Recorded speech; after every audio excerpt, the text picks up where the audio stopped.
Alright, so then on the sides, you have to take off these other screws to get these clips off in trying to get your wiring separated. So it looks like you have 2 screws on each side. I'm going to separate these screws so I know which ones all go together.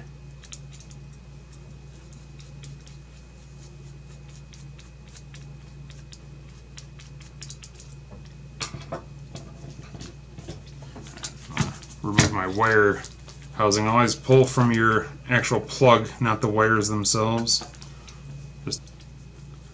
This one looks a little tricky because it's the wire's all in the way of these screws, but we'll get it.